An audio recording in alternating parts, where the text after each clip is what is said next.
नमस्कार, सुप्रभात श्रोताओं। मैं हूं आपकी होस्ट शीला चावला। हम सभी के लिए बहुत ही गर्व का विषय है कि हमारे देश की संस्कृति का प्राचीन समय से अभिन्न अंग रहा योग आज पूरी दुनिया में न केवल स्वीकारा गया है बल्कि पूरी प्रतिबद्धता के साथ अपनाया भी जा रहा है। भारत की पहल और अनुशंसा के बाद संयुक्त राष्ट्र द्वारा 2014 में 21 जून को अंतर्राष्ट्रीय योग दिवस घोषित कर अगले साल से ही इसे विश्व स्तर पर मनाया जा रहा है। इस तरह इस बार हम 10वां अंतर्राष्ट्रीय योग दिवस 21 जून को मनाने जा रहे हैं। आज के विशेष कार्यक्रम में योग पर ही चर्चा करेंगे क्योंकि योग इतना व्यापक विषय है कि इसके सभी पहलुओं पर एक ही बार में चर्चा नहीं हो सकती। आज हमने स्टूडियो में आमंत्रित किया है योग विशेषज्ञ डॉक्टर अनुराधा सारस्वत जी को। आपका हमारे स्टूडियो में बहुत बहुत स्वागत है। धन्यवाद। श्रोताओं, आज की इस परिचर्चा में हमारे दूसरे विशेषज्ञ हैं श्री श्याम सिंह जी। हम उनका भी स्टूडियो में बहुत बहुत स्वागत करते हैं। धन्यवाद। श्रोताओं, जैसा कि हमने शुरू में कहा कि कल ही हम 10वां अंतर्राष्ट्रीय योग दिवस मनाने जा रहे हैं, तो अनुराधा जी, सबसे पहले मैं आपसे यही जानना चाहूंगी कि पिछले कुछ वर्षों में हमारे देश के लोग या कहें कि पूरे विश्व भर के लोग योग से कहीं ना कहीं जुड़ते जा रहे हैं, काफी जागरूकता भी आ रही है, पर फिर भी अभी भी बहुत सारे लोग ऐसे हैं जो कि योग को या तो समझना नहीं चाहते हैं या अनभिज्ञ हैं। ऐसे लोगों के बारे में हम आपसे एक बार फिर से जानना चाहेंगे कि योग क्यों इतना महत्वपूर्ण है और इसे अपनाने से एक इंसान को किस किस तरह के फायदे मिल सकते हैं। देखिए श्रेया जी, योग आजकल बहुत पॉपुलर है। लोग इसको अपनाना भी चाहते हैं, लेकिन कुछ कारणवश इससे थोड़ा दूरी भी बनाते हैं। लेकिन योग स्वस्थ जीवन शैली अपनाने का एक तरीका है जी। यदि हम जीवन में स्वस्थ रहना चाहते हैं तो योग अपनाना चाहिए। योग एक ऐसा माध्यम है जिसके थ्रू हम अपने शरीर को स्वस्थ रख सकते हैं, मन को शांत रख सकते हैं और जीवन में आनंद को लेके आ सकते हैं। इसीलिए योग आजकल पॉपुलर है क्योंकि लोगों को योग से फायदा हुआ है। तो मेरा ये मानना है कि योग अपने आप में एक ब्यूटीफुल कॉम्बिनेशन है, बिकॉज योग इज अ यूनियन, जिसको हम बॉडी, ब्रेथ और माइंड का यूनियन बोलते हैं, जिसे योग कहा जाता है। योग एक जोड़ है। जैसे अभी आप मेरे से कुछ भी पूछ रहे हैं तो वो भी एक योग ही है, क्योंकि आपका पूरा फोकस है। इस वक्त आप मुझसे कुछ पूछ रहे हैं, मैं बड़ा फोकस होकर आपको आंसर दे रही हूँ। तो योग कोई ऐसा नहीं है जिसको बहुत एफर्ट के साथ अपनाया जा सकता है। योग को बहुत सरलता से अपनाया जा सकता है और इसको करने से फायदे इतने हैं कि जिसका हमने रिजल्ट कोविड के टाइम में देखा ही है। योग, प्राणायाम, ध्यान से हमने अपने इम्यून सिस्टम को स्ट्रांग बनाया है, मन को स्वस्थ रखा है, मन को मजबूत किया है। इसीलिए आजकल इतना पॉपुलर है। मैं आपसे यही जानना चाहूंगी कि आज की इस भागदौड़ की जिंदगी में लोगों के पास में बिल्कुल भी समय नहीं है, तो किस तरह से इसकी शुरुआत की जाए कि योग जो है इंसानी जिंदगी में, दिनचर्या में बिल्कुल घुल मिल जाए। कि आपने बोला कि एफर्टलेस है ये, तो किस तरह से वो एफर्टलेस आदत बन जाए। बिल्कुल सही कहा आपने। देखिए, योग करने के लिए हमारे मन में कई तरह के प्रश्न आते हैं। उसके लिए हमें एक एप्रोप्रिएट एनवायरनमेंट चाहिए, योगा मैट चाहिए, योगा के लिए ड्रेस चाहिए। बहुत सारी कमिटमेंट्स लेकर के हम योग को अपनाने का प्रयास करते हैं, लेकिन कहीं ना कहीं हमारा कमिटमेंट वहाँ गड़बड़ा जाता है। इन तीनों चीजों में से कुछ एक नहीं मिलता है। मेरा मानना है कि योग करने के लिए हमारे शास्त्रों ने बोला है कि खावत, पीवत, सोवत, जागत, नेक विसर न जाए, कोई समय न निकल जाए। इसलिए जब भी लगे हमें समय मिला है, हमें योग कर लेना चाहिए। उसके लिए बहुत कुछ आयोजन की जरूरत नहीं है। सपोज आज की जो भागा दौड़ की जिंदगी में हमारा मैक्सिमम टाइम एक ऐसी सिटिंग पोस्चर में जाता है जिसके कारण से हमारी स्पाइन के ऊपर इश्यूज आते हैं। और हमारी स्पाइन को अगर मजबूत रहेगी, हमारी रीढ़ की हड्डी मजबूत रहेगी, तो हम शारीरिक स्वस्थ महसूस करेंगे। इसलिए योग के लिए बहुत एफर्ट नहीं करना है, बहुत जल्दी और क्विकली इसको अपनाया जा सकता है। सपोज अभी आप मुझसे कुछ पूछ रहे हैं, एक ऑफिस गोइंग एनवायरनमेंट में आप मुझसे बात कर रहे हैं और आजकल ऑनलाइन जमाना हो गया है, तो सब अपने ऑफिस में और घर में बैठ के ही कार्य करते हैं। तो आप थोड़ी थोड़ी देर के लिए ब्रेक ले सकते हैं। जैसे कि 2020 का जमाना है आजकल, तो इसमें क्या कर सकते हैं, 30 मिनट्स अगर हमने कुछ कार्य किया है फिर अपना, तो 20 मिनट्स का कुछ स्ट्रेच ले लें, पैरों को स्ट्रेच करके आगे फैला दें, हाथों को थोड़ा मूवमेंट ले लें। और इससे भी ऊपर जा सकते हैं, थोड़ा सा 20 मिनट्स के लिए हम थोड़ी सी वॉक कर ले अपने प्लेस पे। ये तो छोटे छोटे टिप्स हैं, क्योंकि इसको अगर हम फॉलो करेंगे तो डेफिनेटली हमको आराम तो मिलेगा ही। अनुराधा जी, आपने बताया कि जैसे कि ऑफिस में बैठकर ही हम थोड़ा सा ब्रेक लेकर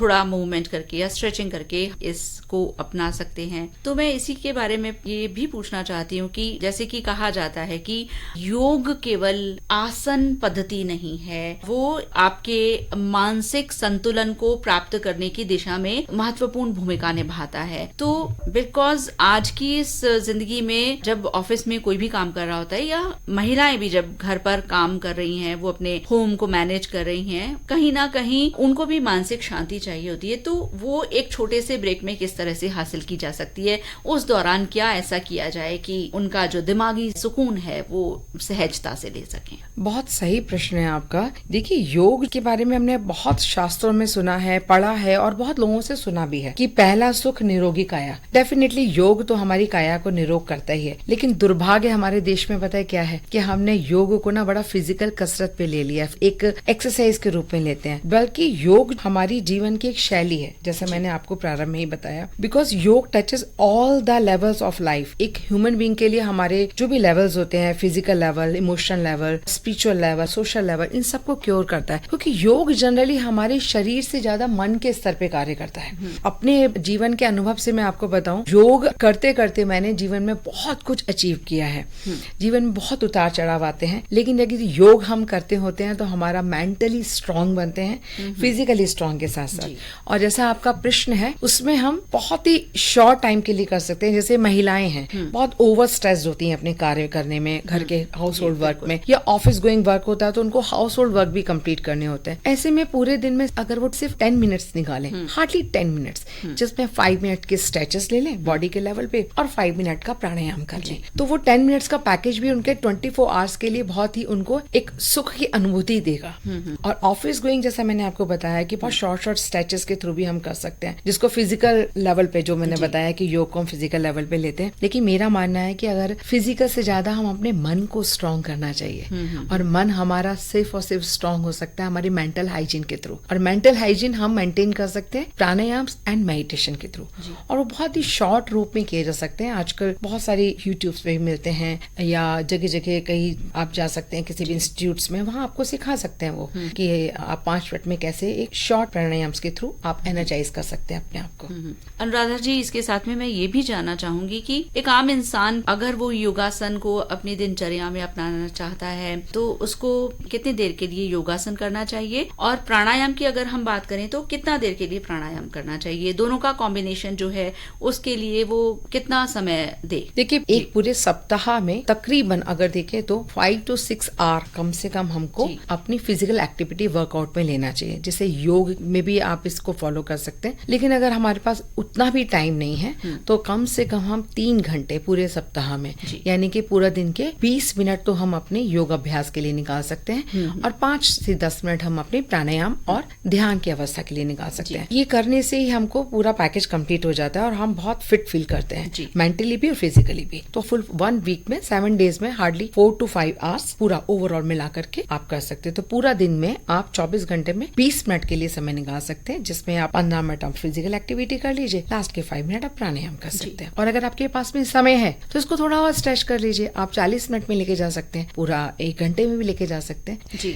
श्याम सिंह जी, मैं आपसे पूछना चाहूंगी कि आप योग निद्रा के विशेषज्ञ हैं, क्या है योग निद्रा और हमारे श्रोता योग निद्रा से किस तरह से लाभ ले सकते हैं? देखिए, जैसा अभी अनुराधा जी ने योग के बारे में बताया, जी आजकल जैसी हमारी दिनचर्या है, जैसी भागम भाग है, उसमें तनाव बहुत महत्वपूर्ण कारक हो गया है। तनाव के कारण से पेट की समस्याएं, माइग्रेन और कुछ चीजें आ गई है। तो योग निद्रा यानी योग करने में भी थोड़ा जो आलस कर लेते हैं, तो योग निद्रा में क्या करना है, आपको एक टेप रिकॉर्ड चलाना है और उसके निर्देश के अनुसार करना है। जी तो एक तरह से गाइडेड मेडिटेशन है ये, योग्य किसी शिक्षक द्वारा, जानकार योगी द्वारा, और जो दिशा दर्शन दिया गया है उसके अनुसार आप कर सकते हैं। 20 मिनट, आधा घंटा, 45 मिनट, 1 घंटा। बाहर जब आप फॉरेन में देखेंगे तो डीप स्लीप के नाम पे आजकल बाढ़ आई हुई है इसकी।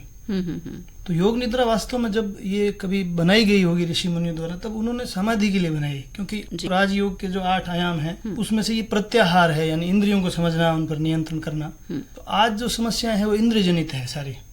उसके लिए योग निद्रा यानी एक गहन विश्राम, हम ठीक से नींद ले सकें या शरीर के एक एक अवयव को हम रिलैक्स दे सकें, इसकी प्रक्रिया है योग निद्रा जी। तो मैं आपसे यही जानना चाहूंगी कि अभी बहुत ज्यादा भागदौड़ की जिंदगी है, तनाव बहुत होता है, तो उसको दूर करने में किस तरह से सहायक हो सकती है योग निद्रा? देखिए, अभी ऊपर से तो सब ठीक दिखता है और इस भौतिकतावादी युग में हम अंतःकरण को नहीं संभाल पाते, अपने अंदर की जो चीजें उनको नहीं संभाल पाते।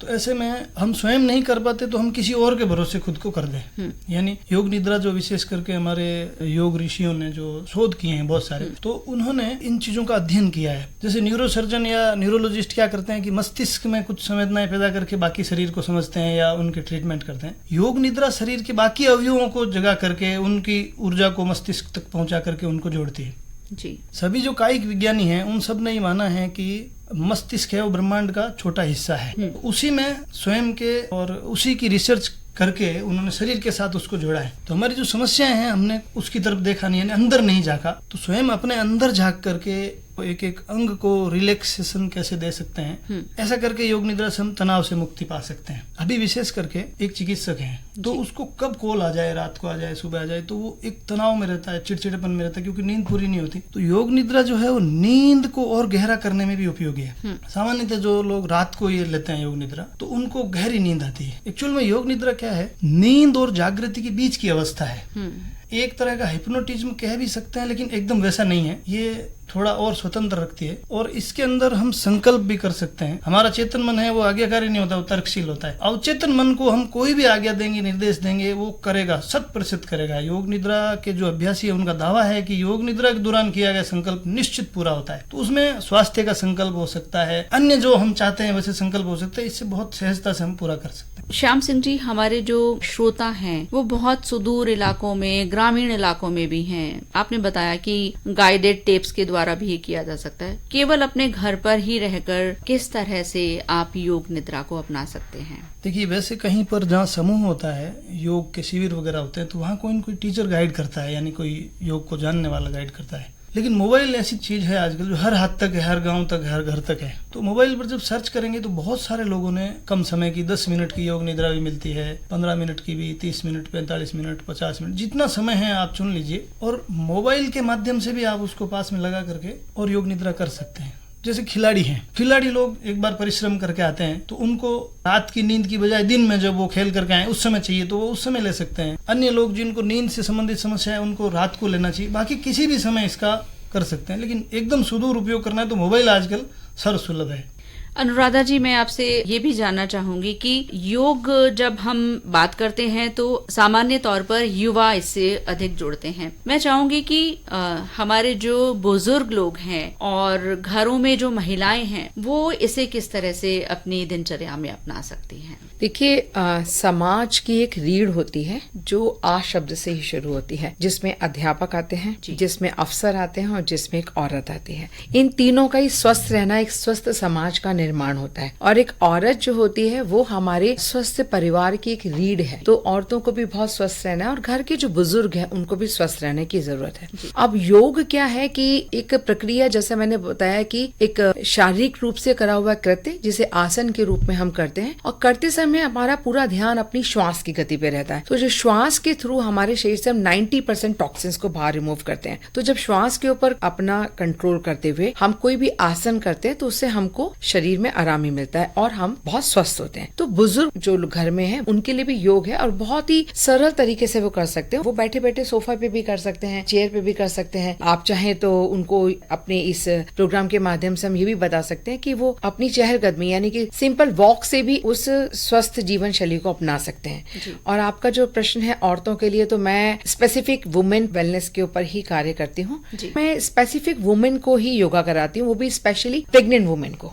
तो प्रेगनेंसी में भी बहुत जरूरी है योगा। जीवन में हर एक इंसान के लिए योगा बहुत जरूरी है। तो प्रेग्नेंट वुमेन योगा करती हैं, योगा के थ्रू अपनी बॉडी के कई सारी प्रॉब्लम्स को वो नलिफाई करती हैं योगा के थ्रू। तो डॉक्टर्स भी अमेज हो जाते हैं और उनको डिलीवरी करने में भी उनको बहुत सपोर्ट मिलता है। उनकी मेंटली वो स्ट्रांग होते हैं, क्योंकि एक औरत होने के नाते आप भी जान सकते हैं कि इस अवस्था में एक वुमेन की मेंटल स्टेट कैसी होती है। तो उसको स्ट्रांग बनाने के लिए योगा बहुत फायदेमंद होता है। श्याम सिंह जी और डॉक्टर अनुराधा सारस्वत, आपने योग के बारे में जागरूकता के लिए हमारे श्रोताओं के लिए इस कार्यक्रम में स्टूडियो में आकर अपना समय दिया। आपका बहुत बहुत आभार। श्रोताओं, चलने से पहले मैं आपको बता दूं, इस कार्यक्रम के लिए तकनीकी सहयोग दिया रमेश नारनोलिया ने, संपादक सुदर्शन नाहर और प्रस्तुतकर्ता जितेंद्र द्विवेदी।